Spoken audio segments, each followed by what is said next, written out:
পশ্চিমবঙ্গে সবার বাড়িতেই বসতে চলেছে স্মার্ট ইলেকট্রিক মিটার। এই স্মার্ট ইলেকট্রিক মিটার বসানোর পর আপনাদের বাড়ির বিদ্যুৎ বিল কি বেড়ে যাবে? আপনাদের কি বেশি খরচ দিতে হবে? এর সুবিধা কি স্মার্ট মিটারের, এর অসুবিধা কি? সমস্ত কিছু বিষয় নিয়ে আজকের এই প্রতিবেদনে আমরা আলোচনা করব। তো অবশ্যই ভিডিওটি বেশি বেশি করে শেয়ার করে দিন, সকলেই যাতে খবরটি জানতে পারে।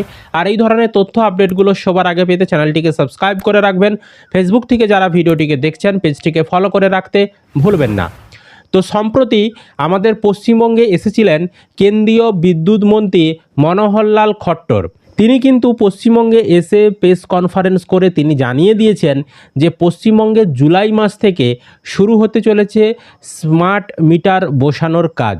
অর্থাৎ বাড়িতে বাড়িতে আপনাদের যে মিটারগুলি রয়েছে তার পরিবর্তে বসানো হবে স্মার্ট ইলেকট্রিক মিটার। এই স্মার্ট ইলেকট্রিক মিটার বসানোর ফলে আপনাদের কি বিদ্যুৎ বিল বেড়ে যাবে? আপনাদের কি আগে থেকে রিচার্জ করতে হবে? বা আপনাদেরকে মাসে মাসে কত টাকা এক্সট্রা খরচ দিতে হবে? এই বিষয়টা আপনাদের মাথায় ঘোরাঘুরি করছে, এর সুবিধা অসুবিধা নিয়ে। তো দেখুন, আমরা সেই বিষয়গুলো আপনাদের সঙ্গে আলোচনা করছি। তারপর আমি ভিডিওর শেষে বিদ্যুৎ মন্ত্রী তিনি কি জানিয়েছেন সেই বক্তৃতাটাও শোনাবো, তাই অবশ্যই ভিডিওটা শেষ পর্যন্ত দেখে যাবেন। দেখুন, আমি স্ক্রিনে একটা প্রতিবেদন দেখাচ্ছি, এটা বর্তমান পেপারে আজকেই বেরিয়েছে। তো এখানে একটা জিনিস বলা রয়েছে যে গত শনিবার কলকাতায় এসে বিদ্যুৎ মন্ত্রী মনোহরলাল খট্টর তিনি জানিয়ে দিয়েছেন পশ্চিমবঙ্গে আগামী জুলাই মাস থেকে স্মার্ট মিটার বসানোর কাজ শুরু হবে। কবে থেকে? জুলাই মাস থেকে। এর জন্য গ্রাহকদের থেকে প্রতি মাসে 100 টাকা করে নেওয়া হবে। তার মানে বুঝতে পারছেন, 100 টাকা করে প্রতি মাসে নেওয়া হবে, মানে এতে তো খরচ বেড়ে যাচ্ছে। আরও আমি আপনাদেরকে দেখাচ্ছি এর সুবিধা অসুবিধার বিষয় নিয়ে, এবং এই স্মার্ট মিটার জিনিসটা কিভাবে কাজ করবে সেটাও আমি দেখাচ্ছি।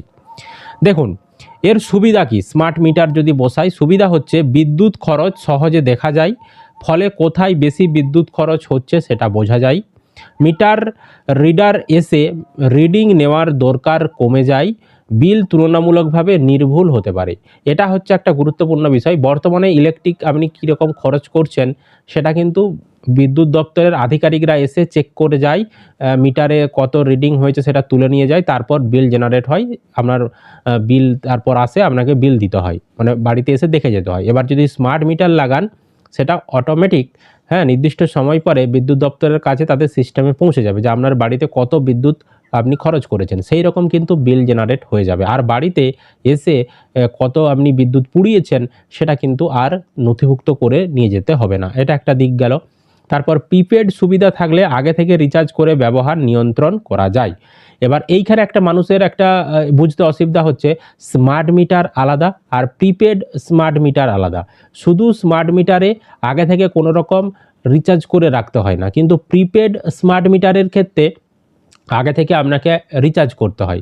যেমন মোবাইলে রিচার্জ করেন, 1 মাস ভ্যালিডিটি থাকে, আপনি রিচার্জ করলেন, সেটা 1 মাস পরে অটোমেটিক শেষ হয়ে যায়। সেরকম বিদ্যুতের ক্ষেত্রেও প্রিপেড স্মার্ট মিটার হচ্ছে আপনাকে আগে থেকে এত ইউনিটের জন্য টাকা আপনাকে কিনে রাখতে হবে। মানে এত ইউনিট আপনি কিনে রাখলেন, ধরুন 100 ইউনিট কিনে রাখলেন, 100 ইউনিটের যখনই শেষ হয়ে যাবে, মানে 100 ইউনিট যখনই পুড়ে যাবে কারেন্ট, অটোমেটিক কিন্তু বিদ্যুৎ বিচ্ছিন্ন হয়ে যাবে। এটা হচ্ছে প্রিপেড স্মার্ট মিটার।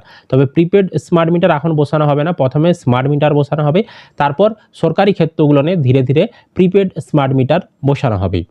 তারপর বিদ্যুৎ চুরি বা অস্বাভাবিক ব্যবহার দ্রুত শনাক্ত করা সহজ হয়। মানে কেউ বিদ্যুৎ চুরি করছে কিনা, অস্বাভাবিক ব্যবহার, বেশি লোড বেড়ে গেল কিনা, এই সমস্ত বিষয়গুলো সহজেই স্মার্ট মিটার যদি বাড়িতে বসানো থাকে সেগুলো শনাক্তকরণ করা যায়। এছাড়াও বিদ্যুৎ কোম্পানি দ্রুত ত্রুটি বা লাইন সমস্যার যে তথ্য সেগুলোও কিন্তু পেতে পারে। এবার এর অসুবিধা কী কী রয়েছে? এর অসুবিধা হচ্ছে অনেক অভিযোগ থাকে যে স্মার্ট মিটারে খরচ বেশি দেখায়, যদিও অনেক ক্ষেত্রে কারণ হয় ব্যবহার সম্পর্কে বেশি স্পষ্ট তথ্য পাওয়া বা ট্যারিফ কাঠামোর পরিবর্তন। অনেক সময় সাধারণ মানুষের এই স্মার্ট মিটার বসানোর জন্য বসানোর পরে আর কি এক্সট্রা কিছু খরচ দিতে হয়, চার্জ, সেটা বলা হচ্ছে। এছাড়াও অনেক সময় বেশি খরচ মনে হয় সাধারণ মানুষ যেহেতু পুরনো পদ্ধতিতে দিয়ে আসছিল, হঠাৎ করে স্মার্ট মিটার বসানোর পর মনে হয় যেন তাদের খরচটা বেড়ে গেছে। তারপর প্রিপেড হলে ব্যালেন্স শেষ হয়ে গেলে বিদ্যুৎ বিচ্ছিন্ন হতে পারে, যেগুলো প্রিপেড স্মার্ট মিটার তাদের ক্ষেত্রে। এছাড়া প্রযুক্তিগত ত্রুটি বা নেটওয়ার্ক সমস্যার তথ্য আদান প্রদানের সমস্যা হতে পারে। প্রযুক্তিগত ত্রুটি যদি হয় নেটওয়ার্কের সমস্যার জন্য, সেক্ষেত্রেও কিন্তু মানে তথ্য আদান প্রদানের সমস্যা হতে পারে। এছাড়াও ব্যবহারের তথ্য সংগ্রহ হওয়ায় কিছু মানুষের গোপনীয়তা নিয়ে উদ্বেগ থাকে, অর্থাৎ ব্যবহারের তথ্য সংগ্রহ হওয়ার ফলে মানে আমাদের তথ্যগুলো সমস্ত কিছু ডাটা থাকার ফলে প্রাইভেসি নিয়ে কিছু উদ্বেগ থাকতে পারে, সেটা বলা হচ্ছে। এছাড়াও শুরুতে স্থাপন বা সিস্টেম পরিবর্তনের খরচ থাকতে পারে, মানে ওটা লাগানোর জন্য কিছু চার্জ সাধারণ পাবলিকের কাছ থেকে নিতে পারে, বা সিস্টেম পরিবর্তনের জন্য কিছু চার্জ সাধারণ পাবলিকের কাছ থেকে নিতে পারে, সেরকমটাই কিন্তু বলা হচ্ছে এই স্মার্ট মিটারের ক্ষেত্রে। বুঝতে পেরেছি। মূল যে সুবিধা সেটা হচ্ছে বাড়িতে আর আসতে হবে না, আধিকারিকদেরকে অটোমেটিক আপনার কত কি বিল পুড়েছে সেটা কিন্তু জেনারেট হয়ে যাবে, এটা হচ্ছে মেন সুযোগ সুবিধা। আর এবার দেখুন বিদ্যুৎ মন্ত্রী তিনি আমাদের পশ্চিমবঙ্গে এসে কি বলেছিলেন, আমি সেই বক্তৃতাটা আপনাদেরকে শোনাচ্ছি। कि लोगों के घरों में स्मार्ट मीटर्स ये लगना शुरू हो जाए, तो स्मार्ट मीटर्स को लगने की प्रक्रिया ये जुलाई से शुरू हो जाएगी और बहुत जल्दी लगभग 2 करोड़ मीटर्स के लगने की बात है। तो स्मार्ट मीटर सब जगह लगेंगे। सेकंड फेज में उन स्मार्ट मीटर्स को प्रीपेड स्मार्ट मीटर्स ये फेजेज में किया जाएगा। पहले फेज में जितने गवर्नमेंट ऑफिसेज हैं, गवर्नमेंट एम्प्लॉइज़ हैं, गवर्नमेंट कॉलोनीज़ हैं, उन सब यानी मीटर्स को प्रीपेड व्यवस्था में दिया जाएगा, ताकि बिजली खर्च करने से पहले पैसा जमा कराएंगे तो जो हमारे ओपेक्स के खर्चे हैं डिपार्टमेंट के वो उसमें से पूरे होंगे, और इसके लिए एक प्लानिंग बना दी गई है। তো শুনতেই পেলেন, উনিও কিন্তু বলেছেন যে এগুলো বসানো হবে জুলাই মাস থেকে।